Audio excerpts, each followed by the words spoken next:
Oh, ngiyakuzwa njengamanje bengicela ukuthi ngibeke ngoba bekungade lokho engibeka ngithi bengibeka kube half khona engakubekanga ngiyabona. My Lord. Bengicela lokho ukuthi ngiqhubeke ngithi ukubeka okuyikhona okunye okukhulu kakhulu okungisuse ekhaya ngoba ngihambe ngilale emagaraji nje na 4 weeks ngila bengifuna ukuthi ke ngikwazi ukubeka inkantolo kezwe ukuthi ngikhala ngani. My Lord, as I am standing here before the court, I did not say all what I wanted to say before the court. I only made portions. However, I did not say things fully. And I have 4 weeks since I have left at home, and I have been sleeping by the garage. And now that I'm here, I would like to tell the court the main, not the core reason as to why I am here, not the core reason as to why I had to leave my homestead and come to the court. Yes, you may proceed. Ungakhuluma ke ba? Ngikhala kanje. Kuthe maqala icourt lo kuqala ukuqulwa kwecala. When this matter started, kwathiwa icala liyaqulwa liyaqalisa angibiziwe mina ngitsheniwe akho ncwadi engiyitholile evela ku-state. When this matter started to be heard before the court, I did not get any letter from the state informing me that I should be, alerting me that I should be aware of the matter or no, maybe I should come to the court. Kanti court iqale ngegama lami kufakwe igama lami phakathi. Even though during the start of this trial, my name has been on the center core of this matter. Yes. Manje ngifuna ukuzwa ke ngoba ngila ngisho ngithi nje ngihambe ngihluphekela lokho ukuthi kube khona la eSouth Africa kuvulwe igama. Now that sona ngiqedele ngisabuthi ukukhuluma eningi singakhulumi khona ayishesheka baba yazi ukuthi phela kuhlupheka sijayela ukukhuluma sisheshise sibeke kona ngicela ubekezeleke mnumzane. My Lord, I have been struggling quite a lot and with a lot of things. Now that my name have been brought up here in court, now that I would like to find out whether is there a way here in South Africa ngabe khona ke yini indlela eningizimu Afrika ongathola ngayo ini engithina kuke kwenzeke yini konke nendawo nje ezinye mawunecala ungabizwa mawuphatha ngekuphathwa igama lakho phakathi icala elilala livulwe ngegama lami.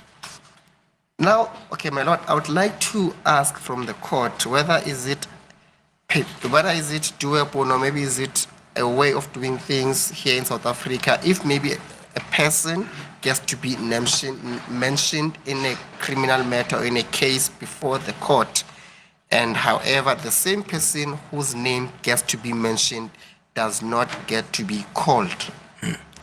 Because of this matter started, during the start of this matter, my name has been on the center of this matter. Kodwa kuthe ngelanga icala liqala ngazi ukuthi mina kwafanti la msukwana angibabengelela imantshi kwasenqonye ilanga lecala okufanele sizoqala ngalo ke ilanga kodwa ngabe bikho mina engibalwa njengoba engibhaliwe nje kuthiwa ngufakazi ngwalela icala. My Lord, now that they first appeared before the court and then from there they greeted the magistrate or the presiding officer, then from there their matter was then remanded for a further date of the hearing of the matter. And then during the first hearing of the matter, how is it possible that I was not called nor invited because of my name has been mentioned on this matter and also on the statements? Mina ngangazi ukuthi ke ngizofakaza ngoba kukhulunywa ngegama lami la. Ngangazi ngizobizwa ngizofakaza ngoba icala leli livulwe ngegama lami. And I did not know that I will be called to come and testify here in court. Even though this case was opened under my name, no, with a reference of my name. No, he's saying ngangazi. I knew. Ngangazi. Eh. Not I did not know. My apologies, my lord. Eh. Wawungazi. No, Yes. ngangazi. Ngangazi. Yes, he I knew. knew. He knew. I knew. Yes. Yes, thank you. Thank you. Kodwa kuthe mzukwana liqulwa lelicala liqala. Kwangena azange ngekho mina. Kwase ngena eboxini. Ubani onwangenisa eboxini kanti icala libhalwe ngami.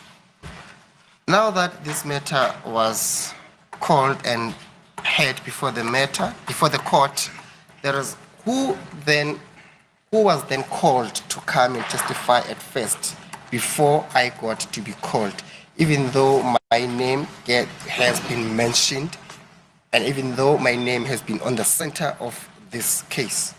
Yeah, thank you, Mr. Zungu.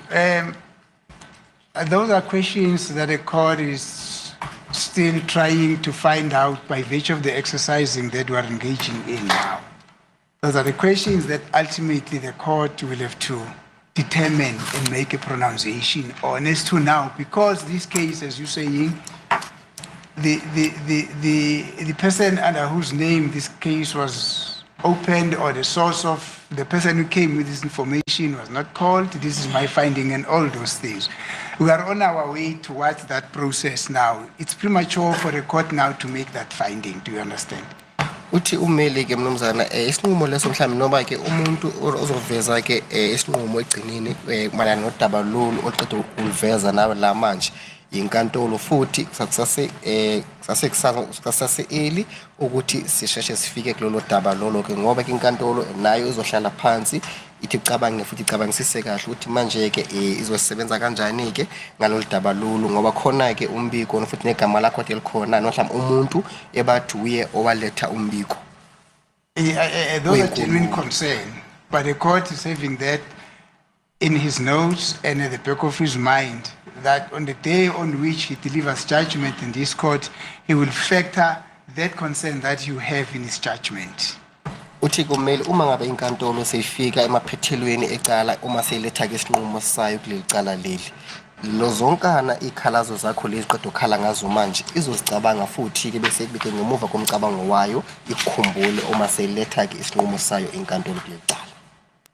I don't know if you follow what is happening, if you're following what is being interpreted to you. Uyazwisisa baba? Ngiyazwisisa ukuthi ngiyazi ukuthi uthini. I do hear you. Kodwa nje ngoba ngisho ukuthi into engiphethe kabi le. Yeah. Ngisengibe la nje. Yeah. Kakhulu yikho lokho Yeah. okwazi ukuthi ugenelo obhalile nako. Yeah. Wahamba ovula icala ngami.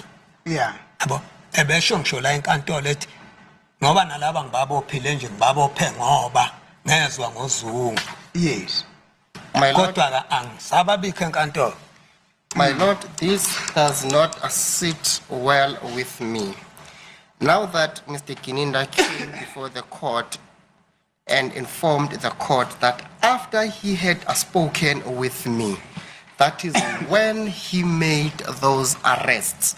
And now that he made mention of my name, and now that he also told the court that he had received some of the source from me, Yes. then how does it come about that I was not called to come and give a testimony before the court? Yeah. So that is Babuzu- what does not sit well Yeah. with me.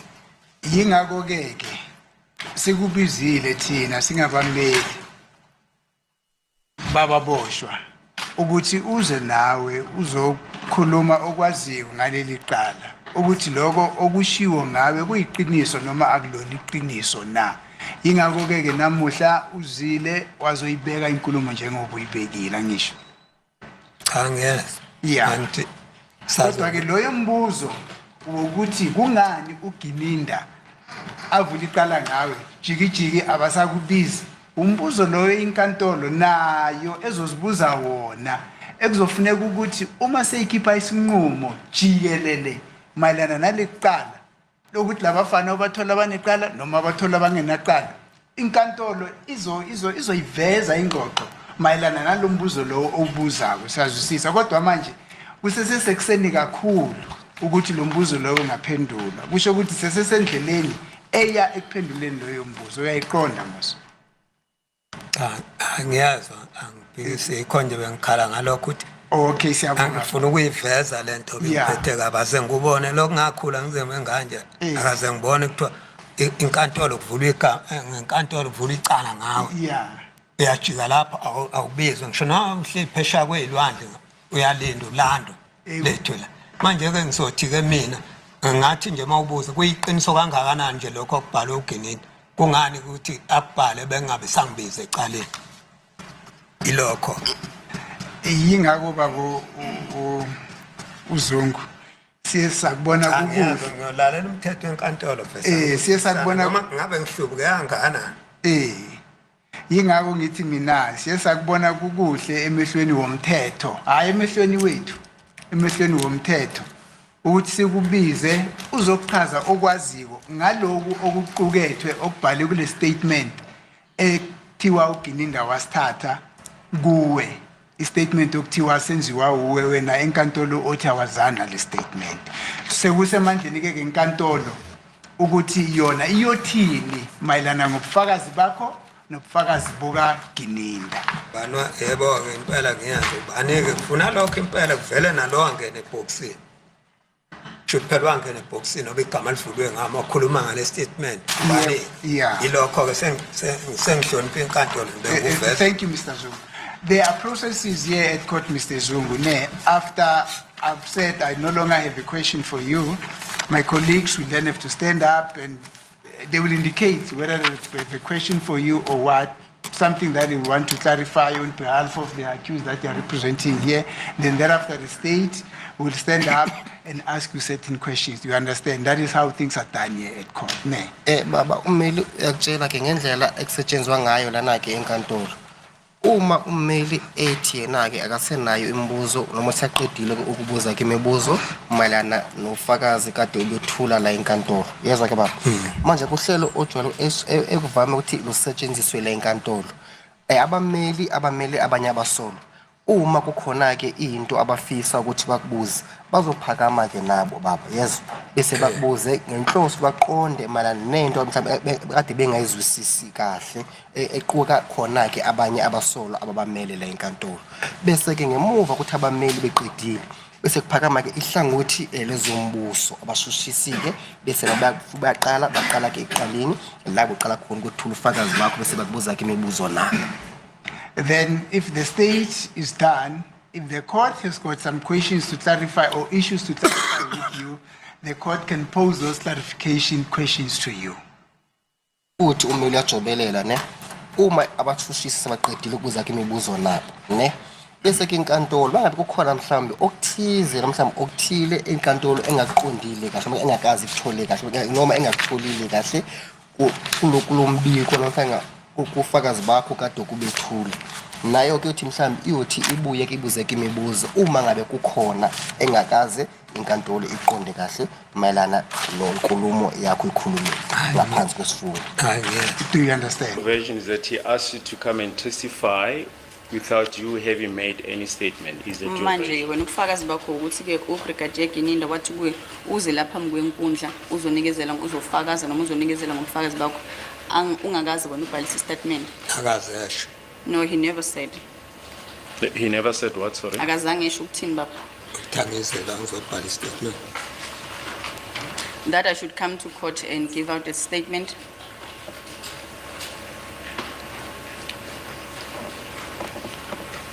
Yeah, but Mr. Zung, we're just trying to understand. You've just said that Brigadier Gininda did ask you to come and testify for him without you having made a statement. Baba Zungu esizama ke ukuthola lana ubufakazi bakho wena ubushilo ukuthi ke uBrigadier Gininda wathi wena uze la enkantolo uzonikezela ngobufakazi noma ke uzofakaza. Ngisho ekubeni ukuthi wena wawungabhalisanga ke istatement kunjalo. mina ngichazela ngizobuyela eceleni ngithi uGininda wathi kini angithi ufuna ungisela emazweni angaphandle isiphi statement ayifuna kuye ngizosibhala ngoba okokuqala ngangeke ngisho noma wayishilo ngangeke ngisivume ngangeke ngivume ngoba akanginikanga incwadi Angazi noma ukuthi ngikuthola kahle kule nkulumo yakho na. ngiyakuthola Cha ngisho ukuthi mina ngazi ukuthi mhlawumbe ngikuzwisisa kahle. Uthi wena ke uBrigadier Gininda awukazi wabhalisa ke istatement kuye. Kanti ke bekazosho kanjani ukuthi kuwe uze la enkantolo uzonikezela ngobufakazi. beza ngalobugebengu ngaqala ngabo akaze ngibize mina kusukela ekuqaleni wayeze kanjani kimi I wanted to clarify the issue, my lord, with regards to the witness statement now. The witness indicates that he has never given a statement to Brigadier Gininda. The Brigadier Gininda was only coming with his criminality act towards him. What do you mean by that, Mawuthi Mr. Zungu? usho ukuthini ke ngale nkulumo yakho babuzungu? ngisho ukuthi akazange bengihlalele emsebenzini yena wangizela nalengane yami akhanda ubugebengu ngifuneke ngibe yihawu lokuvika bona bahambe le nkulumo le bayise phambili kodwa bathi bavike ngami bona bobabili. I did say that I never made any statement to Gininda. They came together with my son while I was at work, and now they want to hide behind me, using me with their criminality. So I never had given him any statement. So we can leave this point, Baba Zungu, on the understanding that you say Brigadier Gininda asked you to testify, notwithstanding the fact that according to you had not made any statement. Siliyeke yini lo daba lolu babuzungu lokuthi ke wena uBrigadier Gininda wathi kuwe uze ke uzonikezela ngobufakazi la enkantolo ungakabhalisi wena istatement. Akaze esho ukuthi angizobikela ngobufakazi. He has never said that I should come and testify. Angimazi futhi wayefuna ngimfakazele ini. And I do not know what it is that he wanted me to come and testify about. Yikho singahlalanga nje isikhathi eside nje ilokho. That's why it did not take a long time or did not take time. Mangithi asingene la sibhalise lokho kushoyo wacela ukuhamba. When I said to him, let's get inside so that we can write down what you are saying, he then requested to leave. But Baba Zungu, we try to understand your evidence. The one moment to say he asked you to come and testify for him, but you've just now said now that he did not ask you to testify. Manje ke sizama ukuthola lana babazungu lokho kushilo kanti naloko kushoyo manje ukuthi ke ekuqaleni kobufakazi bakho the wena uBrigadier Gininda wathi kuwe ke ufuna ukuthi uze la enkantolo uzofakaza. Kodwa ke manje usuyayishintsha leyo nkulumo ukuthi ke akazi akucele ukuthi uze la enkantolo. Ayithi wathi ngizofakaza ukuthini. What is it that he wanted me to come and testify about? Yes. Ngoba sengishilo mina ukuthi wathi ufuna wakhuluma ngendaba wafaka le ndaba uhamba ikho ngaqhela eduze kwakhe nje noma ngitshena ukuthi kukhona ubufakazi ufuna ngibenze makwabe kukhona ubufakazi eqaleni kwafanele ngenzise lobo bufakazi ukuthi ngize la angitshena ukuthi ngize la ngibize ngelanga lecala ngeke uthethe icala busu uqhamisa uzobiza mina. Mawuthi indaba makekhuluma wakhuluma ngendaba yokuhamba usho yiphi indaba yokuhamba? Ngisho lo ungivakashela le ngisemazweni angaphandle. When he started mentioning the issue of taking me abroad, he never said anything about me having to come here and testify. And if he wanted me to testify, he should have brought me here when the matter was starting. Did you express concern regarding your personal safety to him?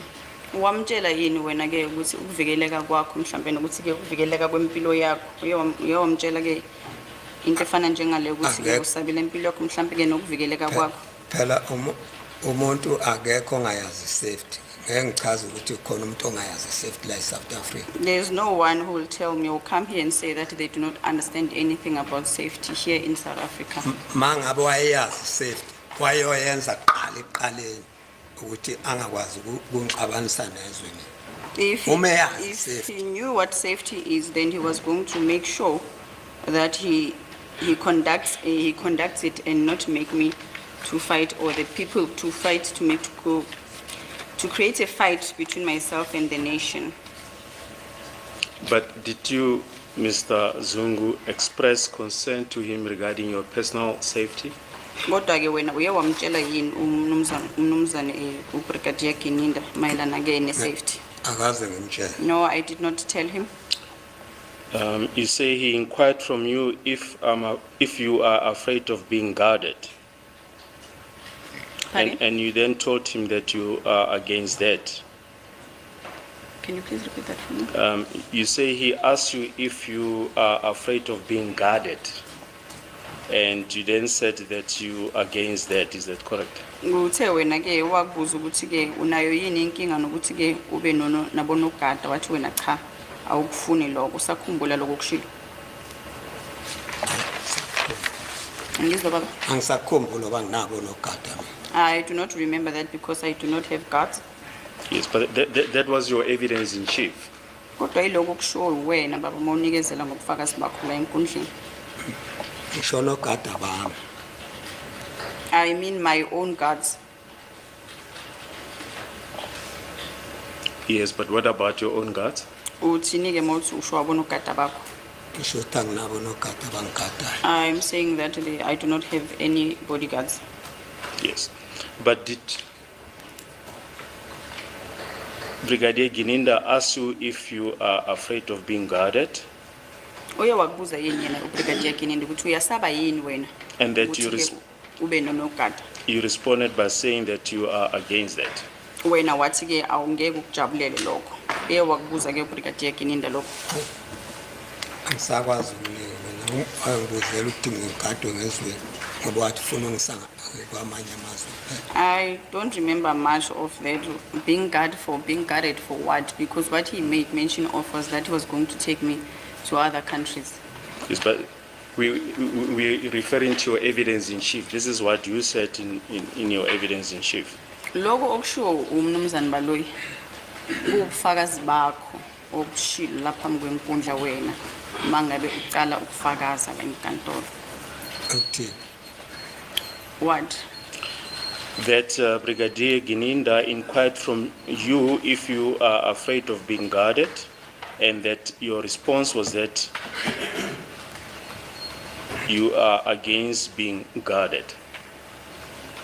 Lenkulumo yakamshushisi ivela la ukuthi ke ngithi bayabhala phansi mangabe ke unikezela ngobufakazi bakho. Manje uthi ubhalile lapha yaphansi ukuthi ke kube ubufakazi bakho ukuthi wena uBrigadier Gininda wabuza yini ukuthi uyasaba yini noma ke ungathanda yini ukuthi ke ube nabo nogada. Wase wena umphendula ngokuthi ke cha awuvumelani nalo lolo daba lwabo nogada. Angivumelani vese ngakwaze sho lokho uzongigadela. No, I do not agree with that. And why is it that he wanted to give me guards to guard me doing what? So he asked you about whether you need protection. Kodwa kunye ngakushongo. So, Can you please not write what I did not say? Mina ngikhulume ngendaba yokugadwa la. I mentioned that guarding aspect here. Iyo ke into yasixabanisa noGinini bayikhuluma ngokugadwa. Athi mina singene sikubhale lapha. That's where it came that we had differences now with Gininda, or we had a conflict now with regards to that. Then I said to him, let's enter in the police station, and then that you put that in writing. yes.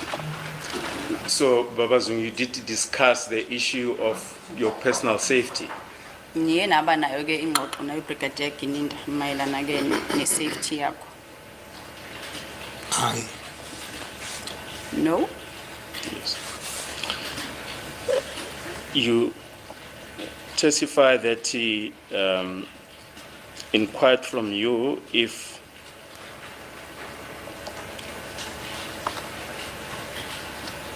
you can be taken to other places. You gave the example of Zimbabwe, Swaziland, Lesotho, places outside the country. Uthe wena ke uye waba nengxoxo nawe mayelana nokuthi ke uzoba nayo yini inkinga mangabe ke ungathathwa uyiswe kwamanye amazwe afana nabo Zimbabwe, Swaziland, Lesotho. Ngoba ngangeke ngisingane mina ngitshela into enje. Ikhona ngathi asungitshela into enjalo. No, I'm not a child. Akhile la ngekho khona ekhaya. Kuphi la ngizoya khona? No, I'm not a child. Not a child for him to can tell me that I should move to other countries. I am a resident here in Avveld. My home is here. So I told him that you do not tell me something like that. So I wasn't gonna go anywhere. Yes. But just to conclude this aspect, Mr. Zungu,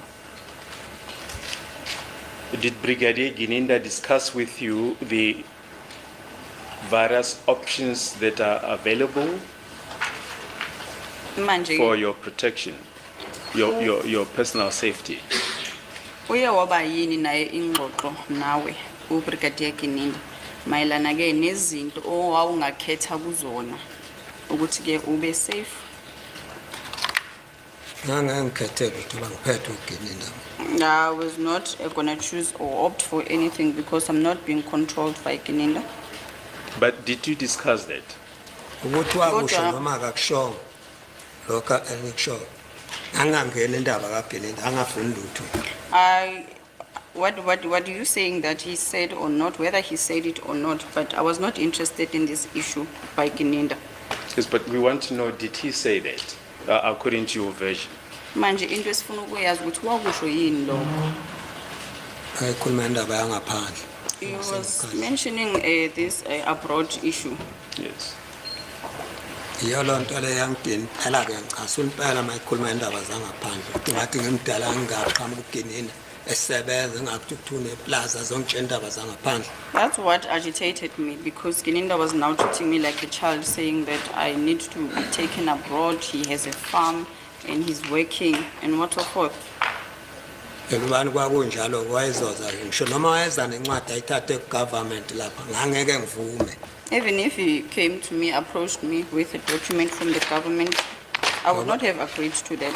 Ngoba kusugcine nocontroller indlela engiphile uyangazi ukuthi ngaphila kanjani ezonke indaba okungisa ngaphandle. No, I'm not being controlled by Gininda. It doesn't even know how I got to where I am or But- how I live.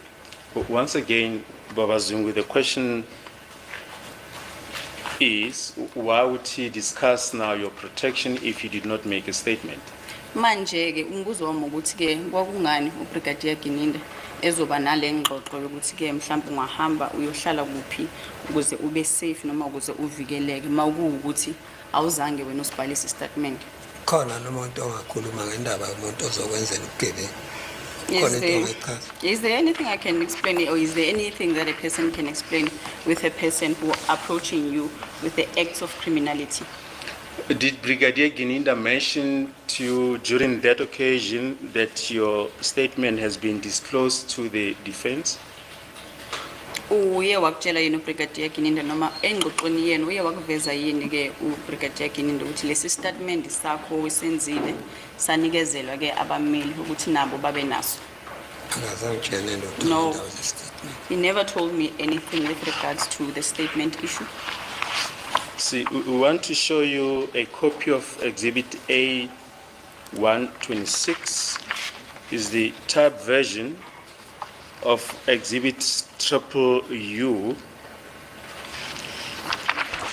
You'll see that the details of the deponent, the ID number, the place of employment, and the cell phone number have been omitted on that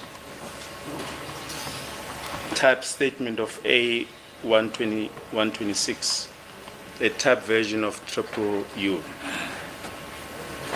What is omitted is the ID number, the workplace, Yes, the name of the deponent, the ID number, the address, and the cell phone number.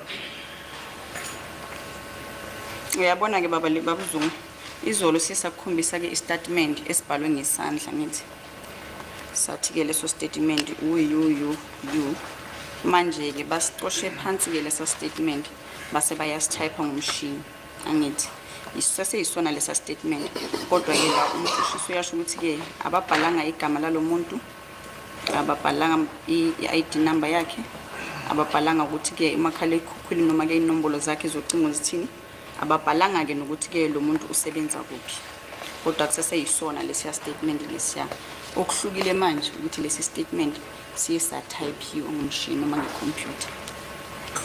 Khona ngitshena khona la sisi. Siyokuyi statement esiphilile mangekho gama. So is this a sound statement if there appears Yes. no name in the statement? Yes, but there is a format in which it was disclosed when a disclosure of the docket was made to the defense. It was disclosed in that format. Manje ke lesi statement masilethwa ke ubufakazi bonke buqukethwe ngaphakathi kwe-docket angithi manje mabasiletha ke sona lesi statement basilethe singalolu hlobo basilethe sinjeni.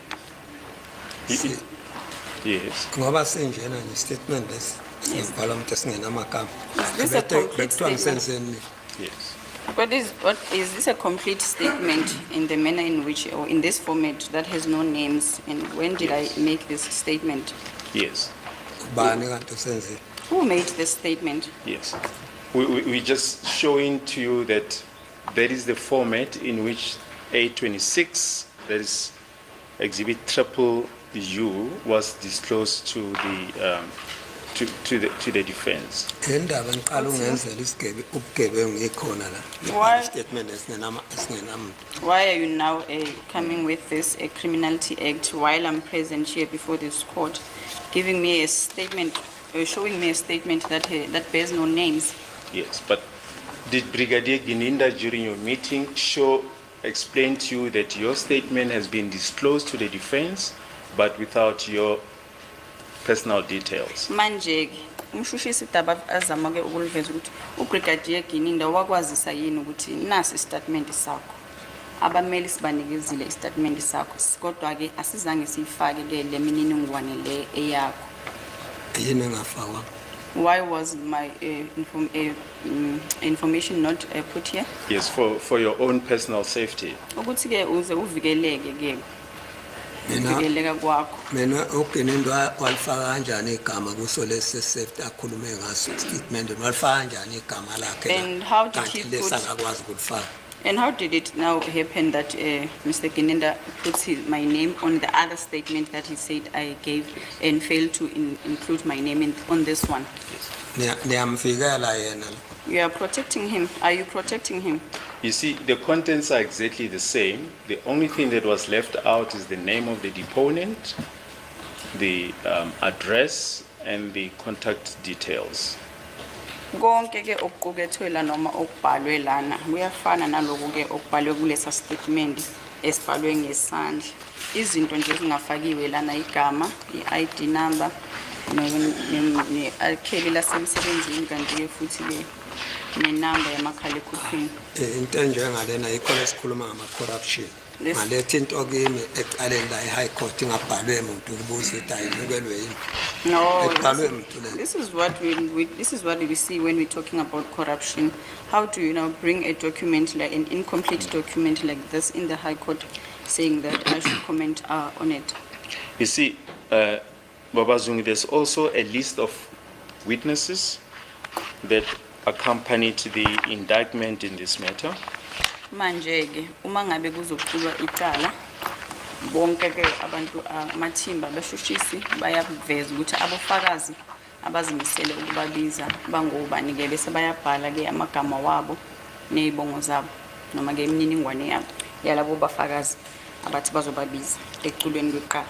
And in paragraph 113, this forms part of the record. It says the names of some witnesses have been withheld for security reasons. Manje ke kuyo leli phepha ke elinikezelwayo ekutheni ke kwaziswe inkantolo ukuthi abofakazi baphi abozobizwa ke kodwa kubhaliwe lapha phansi ukuthi ke amanye wamagama ofakazi angeke baze bawabhale lapha kulela phepha ngoba ke bebavikela for safety yabo. And your name was amongst the names that have been omitted for security reasons. Kanti futhi nawe ke igama lakho nawe lalingazange libhalwe lapha ngenxa yokuthi ke bakuvikele. ake ngikhombela igama lami ngibona phela benzeka abantu bavikela igama lami umuntu engazange alibhale kuphi Where are you saying my name was not being added or entered? Because now it seems like people are being protected here. Where did you say my name was not entered? Or on the list of witnesses that had made statements. Manje ke igama lakho alizange lifakwe kulabantu laba bofakazi ababhalisa ke izitatimende. ngonjani ke mina kanti mina ngaze ngize la ekhona. How, Kanti mina how, ngase how statement. different am I from the others? How is it that I did not even come to court? Yes, but that was for security reasons. Kwakwenziwela lokho-ke kukuvikela. Angivumi lokho ngokuvikela ngiyayazi se angivumi kuthiwe mina angivikelwa khona abavikelwa lapha. I Kodwa do not ukhulume agree to ngegama that. lami la kodwa umemeza la inkantolo kumenyezwa ngegama lami yiyo lento eziyangikhipha ekhaya. I do not agree to that when you're talking about safety. I know what safety is. My name has been made mention of in this court the entire time, and I've never been called, which is the reason why I decided now to leave home and come here. Ngiyaqhakeka inkantolo mayisinabantu ekwazi ukubavikela kodwa mina kumenyezwa ngegama lami. Imemeze endlela exakile. I'm surprised now that you're making mention that there are people that are being protected, but my name has been mentioned here in this court the entire time. Mina nje ngaze ngamuzwa noma ngeke mhlamba kuvumeleke ithi ngisho. Kodwa ngizokubeka ukuthi khona ongasho la enkantolo. Waziwathi uyabona ukuthi nilokhuza igama lomuntu na. Even though I will not mention, Nilifaka endaweni engalungile na. Engimemeza la uGininde. Kodwa nyamangala mase khona kuthiwa khona abavikelwayo bafakwele indictment. I still say that there was a person here in court who said that they were dragging they are aware that they are dragging my name in the mud, and I will not, maybe it's not allowed for me to mention that person, but that person did say that, can you see that you are dragging this person's name? And Gininda continued to make mention of my name in his testimony. Yes. And in that meeting with Brigadier Gininda at Newcastle Police Station, did Brigadier Gininda explain to you about the witness protection program, how the witness protection program works? Umnumzane Gininda ke kule nhlangano le eyenzeke noma ukuthi uhlangane naye ke lapha ke e-police station yase Newcastle, uye waxoxela noma ke wacacisela kahle kwazwakala ukuthi ke uma ngabe umuntu eza lapha phambi kwenkantolo ezonikezela ngobufakazi kunendlela avikeleka ngayo noma ke kunendlela esetshenziswayo ukuthi lo muntu lo athathwe avikelwe into ezifana nalezo nje uye wakwazisa. No, we never had that discussion. But you say he informed you that you can be taken out of the country. Was it not in the context of discussing the witness protection program? Mawuthena wena uye wakhuluma nawe mayelana nodaba lokuthi ke kungazeka ke ukuthi akuthatha kusemazweni angaphandle. Kwakungasiyona ingxoxo leyo ukutheni ukuthi uyacacisela kahle ukuthi ke isebenza uhlelo lokuvikela kwabofakazi lusebenza ngalendlela. And being guarded. No, ukuthi ke phezulu kwalokho uyagadwa umuntu noma ke ufakazi. Ngeke ngasho laqala ngathi uGininde bekhuluma ngegama lami la. I said even before that Gininda was making mention of my name here in court. Ememeza ngegama lami bucayi. Kodwa manje mayengasuka ele esememeze ngegama lami ukukhuluma lezi zinto esememezile la enkantolo bamnazele ngibize enkantolo. Kusho ukuthini lokuthi awumemeza ngegama lami la? What does it say to you that Gininda has been busy screaming out my name, spreading out ill about my name, and why would he now come and discuss safety measures after he has already done the damage? Kwaze kwasho umuntu sengilikhumbule legama wathi niyabona nithi ngifaka igama lomuntu endaweni ebucayi na engozini uthi ke ngeke ngimemeze ngoba mkhulu. Kodwa lashiyo la enkantolo. Asho ukuthi ngomkhulu umuntu. Ethi niyabona nithi nifaka igama lomuntu engcupheni na. I remember now the name that was used. It was in a dangerous. Can you see that you are putting this person's name in a dangerous spot? And I will not make mention of this person's name because is of a higher rank. He repeatedly said and asked, "Can you see that you are putting this person's name in a dangerous spot?" Yikho ngikanjena nje uma ukukhuluma indaba kaGininde kimi. Angikwazi ngisho ukukhuluma ngithini ngoba ngiyazi ukuthi ngihlukumezeke kangakanani ngoGininde. Ngiyambe ehlangane ngegama la. Konke lezi zinto nje ayisebenzi ngoba ngeke ngayisho. In everything that now you are mentioning to me with regards to Gininda, I do not know where to even start and say, because together with my son, they had abused me, so I do not even know what to say with regards to Gininda and my son. Usasekahle baba? Sekahle. Kanti futhi akaze ngibize umuntu mina lapha engisebenza khona. And I'd never called anyone from where I work. Kufuneka uGininda kuchaze lokho akwazi ukuthi ukusuka kwabo besuka koPitoli besuka koGoli bezibofika lapha engisebenzela khona bezongiphazamisa emsebenzini. And I had never called anyone to come to where I work, them leaving Pretoria and leaving Gauteng, coming to where I work, coming to disturb me. Well, Manje ke yikho ke ngafuna lutho nje uzongitshela into engamanga ngitshela into engamanga ngegama lami. That is why I do not want anything that has lies in it, and then I've never fetched anyone. we put it to Baba Zungu that the reason why you say Brigadier Gininda asks you if you want to be guarded, asks you if you want to be taken out of the country was because you made a statement and various options to safeguard you were discussed on your own version. Baba Zungu, ngithi kuwe mina. Isizathu esenza ke ukuthi uBrigadier Gininda ecacise noma ke echazele ukuthi ke ihamba kanjani uhlelo lokuvikelwa ngofakazi ukuthi ke wena wawubhalisile ke istatement wasibhalisa istatement ukuze ke efike sekutshela nokuthi ke ungakwazi ukuthi ube nabo nogada ungakwazi ukuthi ukhishwele ngaphandle kwamanye uyohlala kwamanye amazwe kwakuyingoba wena wase usibhalisile ke istatement. Sisiwami tata. Yebo. NgesiZulu kuthiwa eyomeli yaziyela. Eyomile iyaziyela. My Lord, my misinterpreter, or in Zulu, there's a saying that it's an idiomatic expression, my Lord. I'm going to try and give an explanation, my Lord. That the one that seeks information, they go and look for it themselves. I don't know, my Lord, if I can be assisted by my colleagues, if it makes sense to them. I've tried to explain it as I understand it. Ngiqonde lapha sisithi lokho ngiyakhuluma ngakho engitshela indaba yestatement. Ungitshela istatement sokwenzani ngithi eyomeli yaziyela ngangasuka le mina ngingahluphekile ngizela. My Lord, what I'm saying is that Gininda is making mention now of this statement. Would I have left my home there to come here, and as poor as I am, to come and make a statement this side? Kufanele ze kuyingcono lapha engikhona nama police station akhona lapha engikhona bayizocela ukwenza statement. He was then supposed to come where I was, and there are nearby police stations to come and obtain that statement. Mina yini eyayingihluphile ke enkantolo ayingichazele mina yini eyayingihluphile.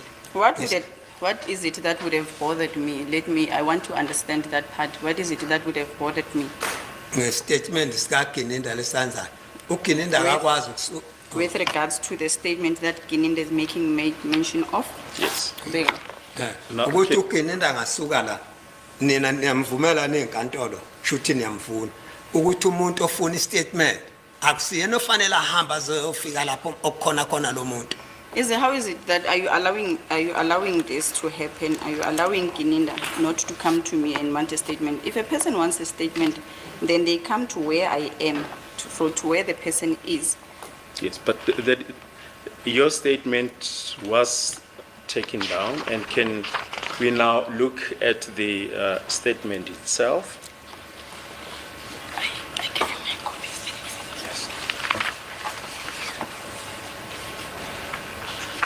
You see, Yilo nto engayifuni ukuthi nizofuna umuntu ongazange enze kwafana uGininda mayifuna le statement akufunayo asuke yena eze kimi hayi kusuke mina le ngizela kuye emzini wakhe hakho phela indawo yakhe lena engisakuthi. I don't think it's okay for you to protect Gininda with regards to the statement. If Gininda wanted a statement, he was supposed to come from there, wherever he came from, to come to me and come and collect this, to make this statement. But he took me to his own place that he wanted to take me to. Angenjalo ngithatha ngise police station awucela police station statement police station. If not so- Sigrivisi ubani sinezitembu la Even so, or even more, that we go to the police station, he requests, and then we make a statement, and then it be stamped. Mangabuza nje wa le statement obesibhalwa ngingosingaki mina owenzelwa endaweni engalungile. Ngoba phela siyakhomba le statement oba senziwe nje ukuthi senziwa vese endaweni engalungile. Ngoba necala lokho elingalungi nje iyo lonto leyo. How many? Sorry, just wait. Yes. You are refusing to identify the statement or look at it. It's your right if you want to do that, do that. The court will make a note. Okay? Babuzungu kuyilungelo lakho lokuthi ke makukuthi lesi statement wena ke awufuna ukusho nokuthi uyasazi noma awusazi noma ke awufuna nokusibona kusenkantolo ingakwamukela lokho kodwa ke izobhala phansi ukuthi ke mangabe kuthiwa ubheke lesi statement wena waziphendulela ngokuthini noma wathini. My Lord, I've just received a request for a comfort break in light of the issues that we're discussing. Ungathanda ke ukuphawula uthini nababazungu mayelana nalobufakazi baka Brigadier Gininda esicede ukufundela bona. Ufakazi ngekholwa ukuthi enganisho mina vele babehlangene ngalento bayenza bobabili babazana ngalento. I don't have a comment with regards to this statement. They did this together. They were in this thing together. Wangitshena mina bengitshena mina lo mfana wini bengafihli engitshena ukuthi sesuke emaphoyiseni akhe esudaba khona afika wamemukela wasehamba yaGinini ngimbuza ngoGinini sorry Ubeka kutshela lo mfana lo bekangakufihleli. Ebengitshena nje izinto athi ngenza izinto noGinini. He used to tell me this boy never used to hide things from me. He used to tell me that I'm doing things with Gininda. Okwenza ukuthi mina ngize ngikwazi ukuba ngibone ukuthi uyaduka ngimzama ukumfaka endleleni hlukana noGinenda hambisa ama unecala hambisa police station la usebenza. It is then that I saw that he was going astray, and then I started giving him advice or advising him that he should stay away from Gininda. Ethi mina lo Ginenda oyakuye umazela umqaleni noma usebenza na. I then asked him as to this Gininda that you are going to, when did you start knowing him, because you are not working same with him. Ngimtshela ke ngithi izokufaka enkingeni lento oyakuyo noGinenda yokukhuluma ngendaba yamacana noGinenda mawuthi wena khona thilo ufuna enikulungisa noGinenda uwe nentombazana izokufaka enkingeni le. I told him that this will put you in trouble, whatever it is that you want to report to Gininda with regards to cases, you and this girl, this thing will get you into trouble. Mina ke ngoba ngangimiyalile umangele mayisethi waye khona Even after I've given him advices, so after I've advised him, I was surprised then to hear that he said that he was nearby the place where the incident took place. Ngiyaxakeka ke mayisethi uGinenda wezwa ngami kanti umfana lo uConcept Zungu waya kuye straight esuka emaphoyiseni. No, and I was now shocked when Brigadier Gininda said that he'd heard this from me, because my son, Constable Zungu, went to the police. He was from the police first before he went to him. Information ayithwise emaphoyiseni wayithatha wayisa Gininda yonke yokuthi uyayazi. The information that he was supposed to take to the police, he took it straight to Gininda and said that he knows about it. Ibugebengu lo besebenzelwa mina uyazi uGinenda ayazi uGinenda. This criminality, acts of criminality that are being done against me now, Gininda knows and he knew.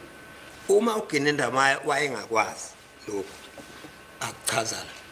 If Gininda did not know everything that he has explained here, kwakufanele phela biza abantu asebenza bakhona into osebenza nabo. he has colleagues that he was working with. He was supposed to call them, Abaseyikhundleni njengaye. who are in ranks like him, same as his. Ababiza abasondeza ukuthi ake nizongilalela naye indaba. And then he was going to tell them that, can you please come hear me out, help me to hear this out. Bayibhale phansi. Then it be written down.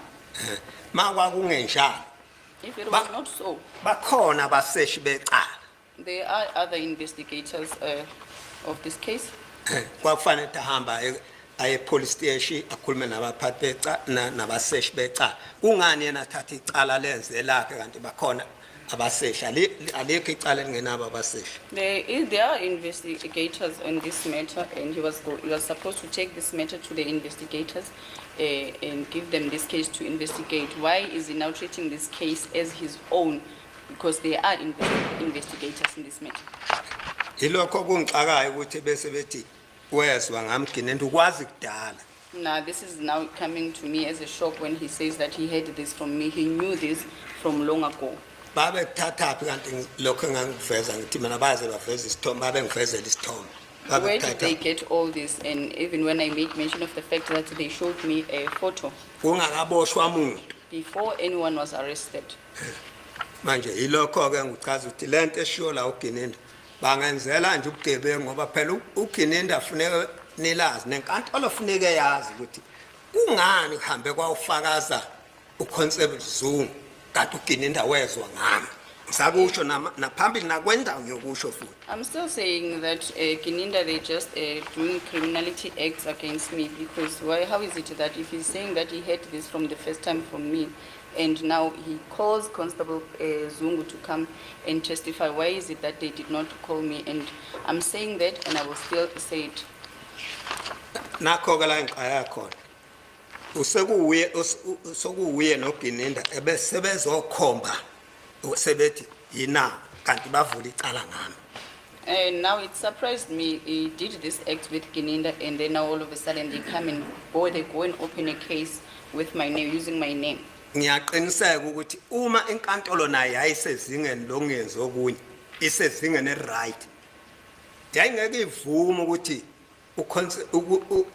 yayingeke ivume inkantolo ukuthi kube uConstable Zungu ovula inkundla ngokuthi akhuluma akhomba abantu kanti kumangele kwezwa ngami. My Lord, if the court was also fair, the court was not going to allow Constable Zungu to come and testify when they said that I'm the one, when they saying that they had the matter or the information from me. Kungani kukhona abashushisi la Why do we have prosecutors bengabuzi here? ukuthi hayibo nasi statement esabhalwa ukuthi kunozungu enezwa ngaye kungani kufakaze indodana yakhe nenze so. Why is it now it was done the other way around that my son or my son rather Constable Zungu came to testify and then they said that they have a statement from me. Why is it not that they did not call me to come and testify? Mangibeka nje iqiniso lilonke kwakungafanele ufakaze Constable mangisetshenziswa iqiniso wangafanele kusetshenziswe Constable Zungu. Stating the honest truth that there was not supposed to be a Constable Zungu that is testified. Kwakufanele phela kuhlale mina la. I was the one supposed to be in the witness stand Ngikhombe laba abantu engibashilo. and state and point out the people that I made mention of. Kunjani inkantolo isivumela umuntu ongazasho ukuthi sezokhomba sekufakwa Constable Zungu sezokhomba ukuthi hayi nampe engabathola benza so kungani lokho? How is it now that the court had allowed someone who said that who comes here and point out at people and saying that I saw so and so doing this and that? How is it so? Ngiyavumelana ke nokuthi vese nayo inkantolo corrupt ihlangene noGininda noConstable Zungu bamfakaselana uConstable Zungu la. I'm also stating that this court is corrupt and is in this with Gininda. Kungani Why would they allow? Sorry, are you saying this court is corrupt? Me, I'm corrupt. Because sometimes you use this word, inkantolo, or the court interchangeably. But are you saying me? I am corrupt. Hayi angisho kuye ngishi. Who are you referring corrupt to? Bengalazi lelo gama phela. Babuzungu mawuthi wena inkantolo ke i-corrupt nayo usho kanjani? Cha ke hayi ngiyaxolisa ke. No, I apologize, my Lord. Bengakwazi ke lokho bengibeka ukuthi kodwa inkantolo mayila umuntu wonke usenkantolo ngazi ngalokho. Nawe uphethe wena ke inkantolo kodwa ikhona. Manje bengiqonde ke khona igama bengifuna ubaloyi anginikeza izolo ngifuna ukuliqedela lokuthi ubaloyi izinto ezifikela kuye. What I meant to say was that the people who are working here in court are corrupt with this thing of Gininda's. And yesterday there is a word that Mr. Baloyi used that I wanted to take further with him. Ngifuna lokhu ukuthi angifuna kuvela amaqiniso. I said that I wanted the truth to be revealed. Ngoba ngilapha nje ngizofuna amaqiniso. As I'm here, I want the truth. Ukuthi yena ubaloyi bamukela la banikwa uGininda izinto. that Mr. Baloyi is receiving things from Gininda? ukuthi lamaphepha abanikeza bona abhalwe uZungu ukuthi wathi wanza lokhu nalokhu nalokhu That uZungu. the papers that had been given to Mr. Baloyi by Brigadier Gininda stating that Zungu said this and that, Simvulela icala nango sivule ngalona icala. and the information we received from him, we are then opening a case. Ilanga lokuqala nje nqa. The very Who- first day, Babe khona abashushisi. the prosecutor was present.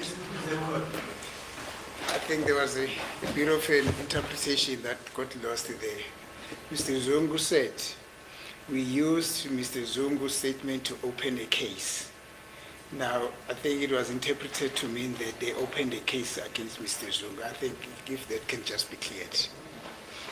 Ukuthi ngoba umisi ngathi mhlawumbe kunalapho ngilahle khona babuzungu lenkulumo ekutheni ke ukuthi bona ubrigadier wena uthe ke baye bavula ke icala ngawe manje uthi baba umnisi mina ngizange ngibeke kahle leyo nkulumo uthi ke kwavulwa icala ngesizathu sakho kungekona ukuthi ke bakuvulela icala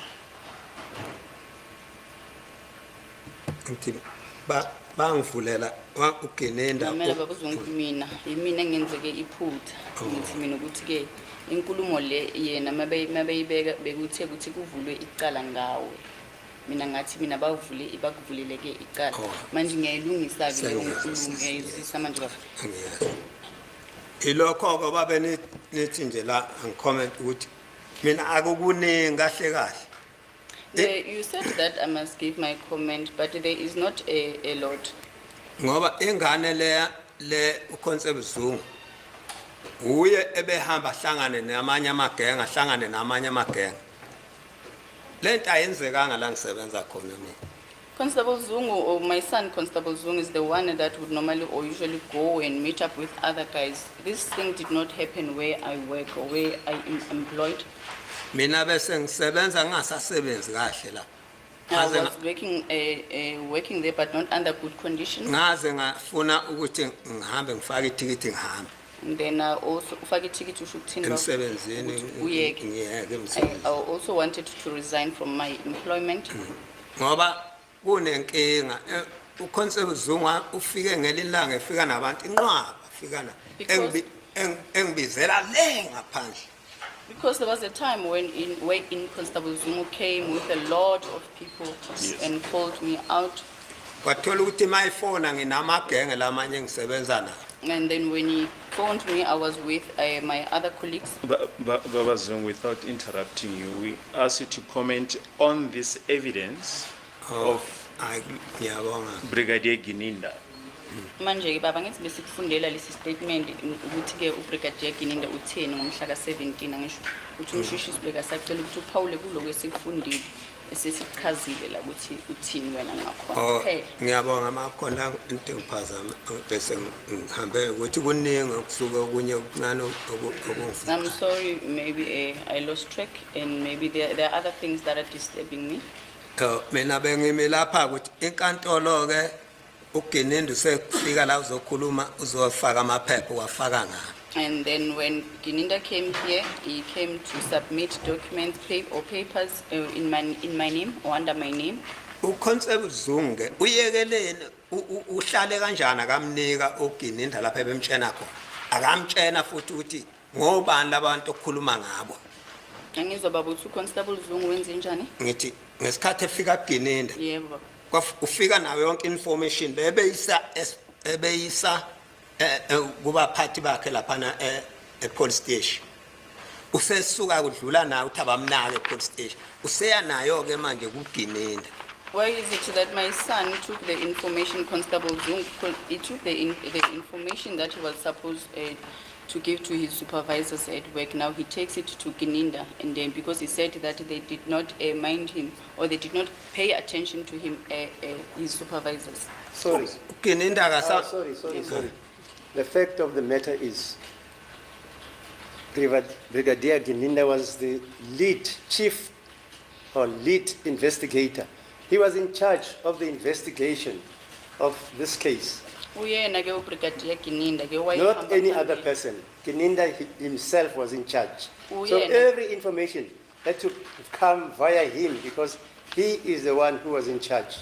Uyena ke wayehola ke ithimba labaseshi noma ke labaphenyi uGininda kwakufanele vese ukuthi ke yonke imininingwane efikayo icale kuyena indlule kuye. Ngithi ke wenziwa yini angabuza amagama laba abantu eze ngabo kanti wayeza kuye ezombikela nje ukuthi ngizokuthi akambuzanga ngani ukuthi ngobani labo bantu. Why is it that Gininda did not ask him as to who are those people that he was referring to? Why did he not ask for their names? Yes. That is what I'm referring to. I'm simply saying to this witness, on the basis of the fact that you are saying that the entire content of Exhibit U and the fact that that signature which was appended on Exhibit U, you're disputing it. In other words, you're saying it's not your signature. What would you like to see happening with that with this that you are disputing? Would you rather leave it to the long arm hand of the law, or you would wish something that it should happen? That's all that I'm asking this witness, Mala. I'm not saying that the witness assist the court in determining whether who is right, who is wrong. Specifically on this document, Mala. I would therefore submit that this is a very relevant question again.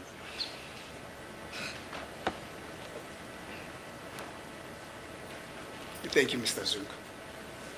Babzungu uthi ke umail njengoba ke kulethwe ke istatement lapha ngwenkundla kwathiwa ke lesi statement isenziwe wena wanqaba wena wathi ke awuzange ke usenze leso statement wanqaba ke nokuthi lesi statement isigned wena manje ke ngalokho uthi ubabuniswe wena into ongayijabulela ukuthi yenzeke noma ongathanda yenzeke yini mayelana nokuthi ke kulethwa ke iphepha la kuthiwa lenziwe wena uletha ke iphepha elisayindiwe kuthiwa lenziwe wena manje wena ungathanda ke ukuthi inkosi enkantolo yenzeni ngaloko noma ke ungajabulela ukuthi ingalo yomthetho yenzeni. Angijabulisa mina ngoba phela kuthiwa nezingane zabantu eboshwe yini laba basolwa baboshiswe yini. What I would like to see happening, because they said that, or they've made reference to the fact that these kids are arrested because of me. Uma ngiyavuma ukuthi iqiniso livele. I want the truth to be revealed. Kube nendlela ukuthi khona lapho engikwazi ukusizakala khona ngempela ukuthi uvele iqiniso. That I be assisted if there is a way that they could assist me so that the truth may be revealed. Njengamanje oba ngisho iqiniso ukuthi khona umuntu ofika enzelwe kanje phinde kuyovela kubizwa igama lakhe bese kuvela ufakazi omunye. As I've indicated, that is it possible that one person's name is being mentioned and then another person is being called upon to come and testify? Phela ngiyathanda ukuthi umthetho usebenze la. I would like the law to take its course. Hayi kabi ngingabana ngizondi umuntu anginaqubu namuntu. I don't hate anyone. I have no grudges against anyone. I'll just like the law to take its course. Lapho ngakwazi ukuthi ngifuna vese ukuthi ngikwazi ukusizakala ngalento ngoba kusukela kwenzeka lento le ayingiphethe kahle. I would like to be assisted in revealing the truth in this matter, because since the beginning of this thing, it has not set well with me. Thank you, Mr. Zungu. We have heard your plea. Thank you. Now, let's proceed to a more lighter note. You know, I thought that at the inception of your evidence in chief, I would request you to say your totem, and I forgot. Do you mind to say it? Your totem, isithakazelo sakho. Ngithe mina ke uma ngabe uqala la uqala unikezela ngobufakazi bakho njengoba mina bengikubuza umbuzo ngumnumzana uMnisi ngathi ke uzongitshela izithakazelo zakho kodwa ke angizange ngikwazi ukusho lokho ngizocela ukuthi ukusho. I said on a lighter note. As I could, as much as it will be quite amusing and it's welcome in other quarters, we submit that as far as this case is concerned, my lord, it is irrelevant, my lord. And we say that with the greatest of respect. We don't think this is a place, my lord, for that. Thank you, my lord. I thought that that would have been a lighter note in the context of this so long and so draining case. But if the Dominus Litis says that will be irrelevant, then I abide by that submission, my lord. Thank you, Mr. Zungu. Now, the final note. Now, to one question that was asked to you, was asked by the state to you, you were asked whether in 2019 was there any traditional ceremony, traditional wedding at your place, and then you answered by saying yes.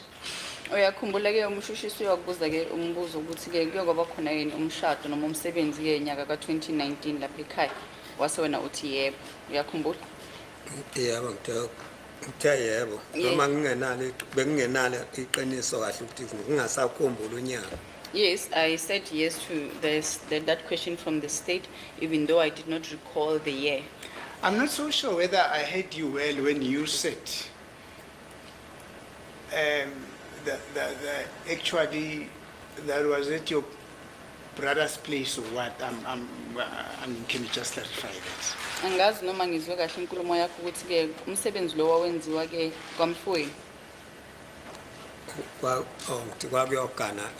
Kwakuyoshada ingane yomfowethu. No, what I said was that my brother's child was the one that was getting married. Thank you. Now, you were further asked by the state as to whether Constable Zungu was there, and then you said yes, not so? Wase ke ubuzwa futhi umbuzo ukuthi ke uConstable Zungu wayekhona wase wena uthi yebo. Do you remember? Ngasho njalo bangabona ngale monto ngibuzo bangangayazi nale monto ayiboni lapha ekhaya. Yes, I said yes to that question because I noticed that motor vehicle. I did not know he was there, but I saw the motor vehicle. I noticed that motor vehicle there. Thank you. Now, you gave an explanation on how invitations to occasions down there around your area are sent out, not so? Uyawachaza ke nangendlela lapho ke enimemezela khona noma ke enimema khona abantu nazisabona abantu ukuthi ke sizoba nomcimbi ngosuku oluthize wachaza ukuthi yenziwa ngendlela enjani. Do you still remember Yeah, that? usakhumbula konke lokho. Ngiyakhumbula. I do remember that. Thank you. And then subsequent to that, a question came from the state, which was couched in the following terms. Was Sibiya there? And then you said yes. Manje ke kwavela umbuzo lapho umshushisi ekubuza ngalendlela elandelayo ukuthi wayekhona yini uSibiya lapho wase wena uthi yebo. Yeah. Yebo ngishilo. If reference, sorry, Advocate Nis, if reference is made to the question that we asked, is that we asked him, when last did you see Sibiya? That was the question. We didn't say Sibiya was there. We asked him, when last did he see him? I'm sorry, my lord.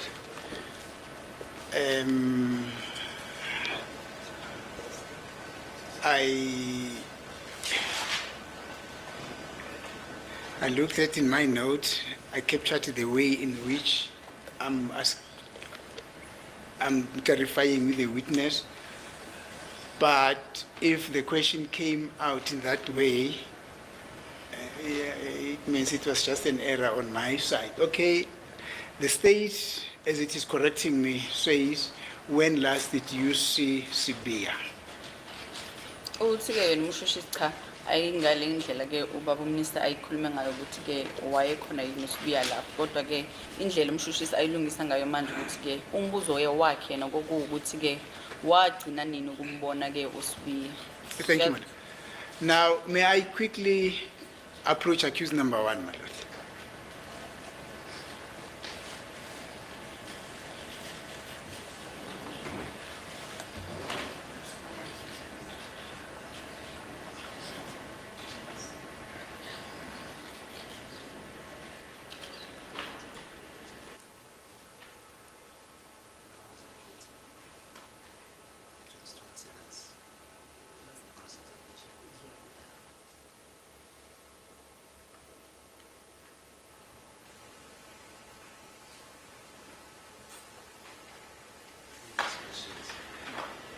Thank you, my lord. That which the state has mentioned is also confirmed by Mr. Sibia. My apologies in that regard, Mr. Zungu. The question was not as it came from the state. Was Sibia there? Uyaxolisa ke mnumzane ukuthi ke indlela ke yena umbuzo awubeke ngakhona akusiyilo yandlela ukuthi ke usibiya wayekhona yini la. Now, Mr. Sibia is telling me that your answer to that question as to when did you last see Sibia, you gave an answer that it was on that wedding or in that traditional wedding ceremony. Uyaqinisekisa ke naye ke umnumzane Sibiya ukuthi ke umbuzo wavela ke kumshushisi kwakukuthi wawugcine nini ukumbona uSibiya. Impendulo yakho yaba ukuthi ke ngagcina ukumbona ngawona lo msebenzi ngawona lo mshado loyo. Is that what you said as well? Yiloko wakusho wena baba. Ikho ke bengifuna ukukhuluma ngakho ukuthi akangibhekele noma ngathi angisakhumbula ukuthi wayekhona noma wayekhona. I wanted you, that's where I wanted to clarify this. I wanted you to check for me as to what was my response towards that question, whether I said I don't remember or what is it that I said. What is it that you want to clarify? Yini le bofuna uyicacisa wena? Bengifuna Is it the answer that you gave or so? Bengifuna ukuyicacisa la nakho nasefoni ngifonile izolo. I wanted to clarify it because I also made a telephone call yesterday. Mbuza As a court, please, my lord, we don't think that is procedural. A witness asked a question yesterday, and he made it clear that the last time he saw accused, it was at the wedding that you mentioned in August of 2019. Yeah, right. Now he says he made calls and Yeah, that's inadmissible. We he all made know. notes on pieces of paper. It's inadmissible. We all know that. Eh. Once a witness is in the box, he's not allowed to discuss the case. If he does that, the court is entitled to ignore that evidence. Manje That's the law.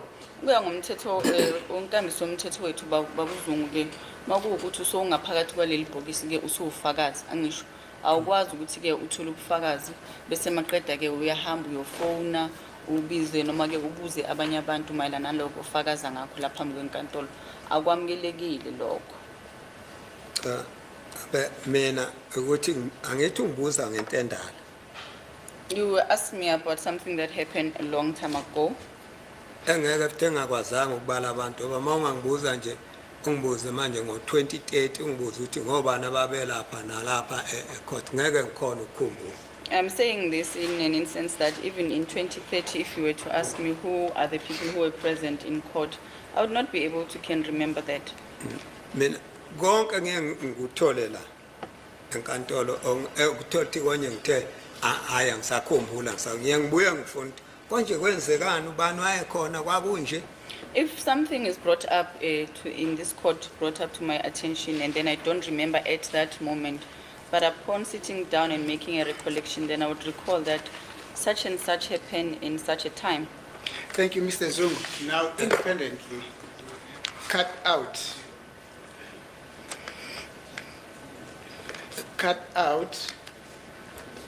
the fact that you mentioned that you have called people. I don't know for what purpose, but cut out the fact that you could have called people. Cut out the fact that you had sat down and reminded yourself as to what could have happened. Now,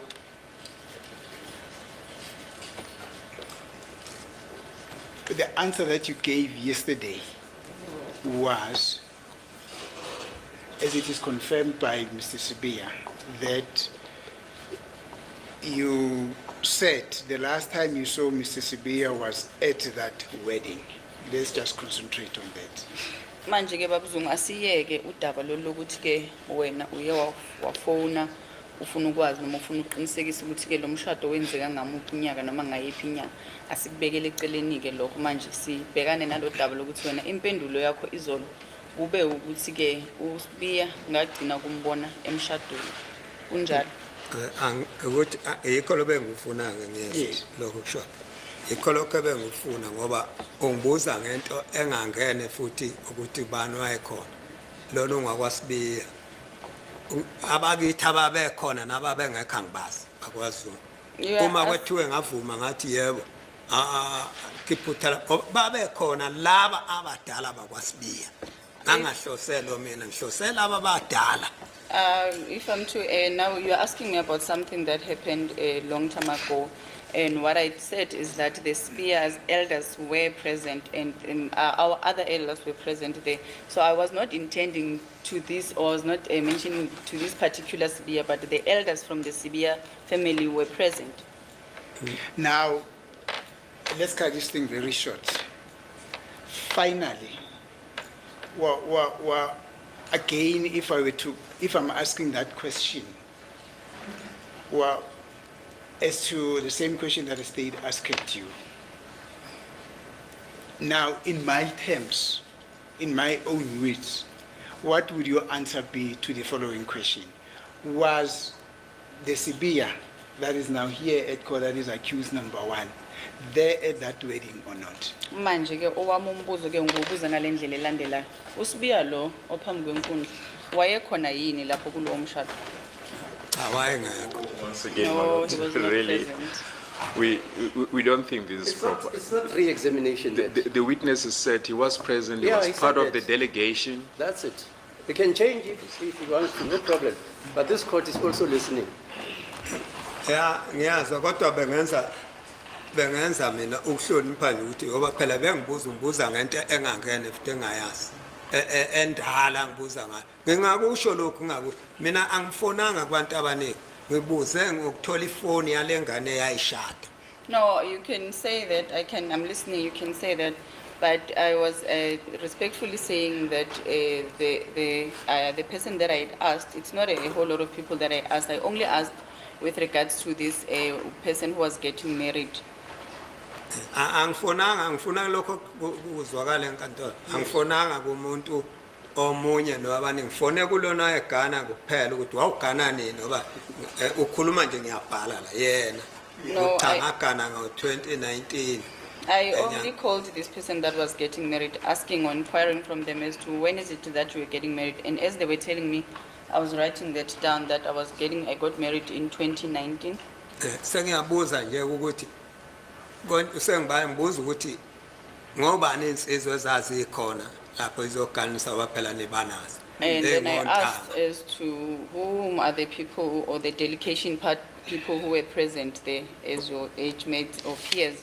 Wabasho ke ngase ngimbuza nganangu. My lord, once again, this is hearsay, Yeah, we all hearsay know that. evidence, Look, and we all it's know the law. improper. Let Yes. Mr. Zungu Senior say whatever he wants to say. If it's hearsay, this court won't admit it. We all know that. He says he spoke to the celebrant and he was writing, but it was not inside this court. That's the point. You may proceed, Mr. Zungu. Ungaqhubeka, Mr. Zungu, Mr. Zungu, babuzungu ungaqhubeka ke. proceed with your narrative. Bowusachaza ukuthi ke Bengisachaza ngibuze ngisho ngithi ngibuze kumuntu yedwa engibuza nje ngegenge obushaka Yes. washo kwangibalela ngiba sengibuza ke mina. I Ngoba only be- asked this celebrant, my lord, with regards to the people or his delegations or his peers that were present there when he was getting married. Ngibuza ke ngithi kwaba kwasibiya babekhona ngobani. And then I asked from the CBS who were present, who are they? Kwababala ngoba ngambali sengibuza ke ulokuthi wayekhona nobani ngambona. And then he mentioned all of them, and then he did not mention this one. And then I inquired from him as to was this person there? Uthi cha baba wayengekho ubani. And then he said, no, father, this particular person was not present. Kwasibiya kwakukhona lo nalo. He then said from the CBS there was this person and that one and that one. Kodwa ngeke ngachaza ngaphambilini enkantolo ukuthi maye ngibuza ubaloyi ngibuza ngento eyenzeka kudala. And then even when Mr. Baloyi was cross-examining me, I did say that he was questioning me about something that happened a long time ago. Ngasho mangithi lo ngimtshela ukuthi okunye ngisakukhumbule. And I kept Ngisho on njalo. responding by saying that some of the things I do not remember. Bengifuna kuye nje ukuthi kwathi ngitheni mangikhuluma izolo ngithe angisakhumbuli noma ngitheni. Yes. I only wanted Angeke ukuthi clarity. wenze.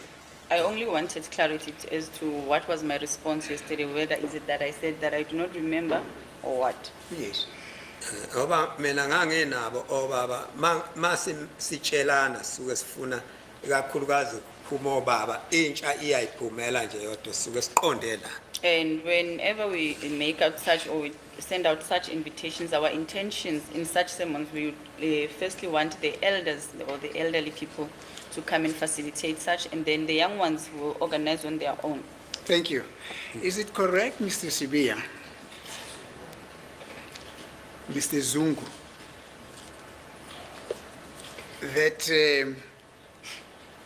when that question on whether or not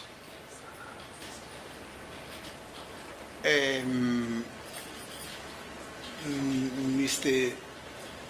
Sibio was there, you just told the court that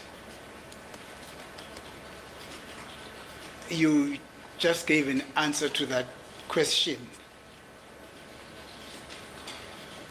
I mean, out of the ordinary, on the basis of the fact that you did not expect that answer, that question would come, and then you just gave an answer without reflecting on the question. Manje ke uthe wena manje uqeda ukuchaza ukuthi ke lowo mbuzo babalo ayakubuza wona mayelana ke nendaba kaSibuye wayiphendula nje ngaphandle ukuthi ke uyicabangisise ngoba kuwumbuzo okufikele ungaqapheli. Angiqaphele lutho ngalokho baba. I'm sorry, Baba Zungu. Firstly, we have already clarified how we phrase the question, and second, it's leading to say you gave an answer without reflecting on the answer. Thank you. Babu Zungu, don't worry. Yeah, this is not train smash. I'll take up this point on argument. Manje ke ungakhathazeki ke babuzungu ngoba ke ngenqumshushisi ethi ke unenkinga ngendlela umnumzana uNisi ke ebuza ngayo ke imibuzo noma ke icacisa ukuthi ke ngendlela bokumisa buza ngayo imibuzo akusiyona indlela yena ebebuze ngayo mangabe uqondise kulo ukuthi ke wena khululeka uzothi yena masisifika isikhathi ke sokuthi awavezeke wonke lamaphuzu uzokwenza njalo. Thank you. Cha okunye nje okunye kuya kube kuningi kodwa ngisho ukuthi ngifuna ukuvula inkundla naye lo seduze okwantanzi yabona nje uma ngafika omunye manje bese inkantolo ibuza ukuthi ungwakuphi angaqhamuka omunye athi la owangakithi owazi athi ngwakwantanzi. So, for instance, I do not want to start this all over again, but what I'm saying is that if there was another person who was to come here and they be asked as to from where is Ntanzi from, bese kubuzakala ukuthi ngwakwantanzi unganozunga kashongo nje athi ngwakwantanzi. and then one other person would come and say if he's from the Ntanzi, but Zungu did not mention the fact that he's from Ntanzi. Bese ithi inkantolo uZungu wathi ungwakohlokolo. And then someone else would then come and say that in court, Mr. Zungu said he was from Hlokolo. Kanti noma ngabe ufuna ukulayela konye ngamaphoyisa ayabuza afuna kule ndawo afuna kwanta uthi ukuze azi ukuthi ayabona ontanzi baningi konongoma komahlabathi uthi mayibuza lo uthi kwantanzi uthiwa njengamanje nje kuthiwa kwantanzi kohlokolo.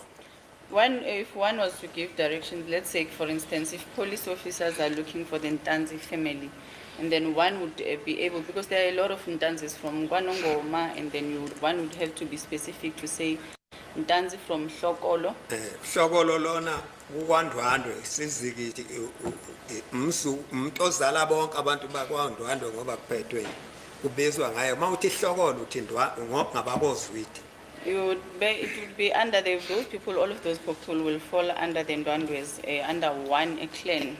their biggest clan, then will be referred to in accordance with their surnames, but falling under one clan. Thank you, Mr. Zungu. Sengiyabonga bekuyilokho nje bengucela ngoba bengesinkinga nalapha emshadweni akaze ulimale umuntu aze kufe umuntu ngabe ngithi ngibalekela ukuthiwa usibuya konye kwaba khona umuntu amlimaze cha. No, so thank you. That is all I wanted to say, that everything at the wedding went well. No one was injured, no one died. And in a sense that I would not be avoiding to make mention of Sibia because maybe he might have injured anyone, but no, that is not the case.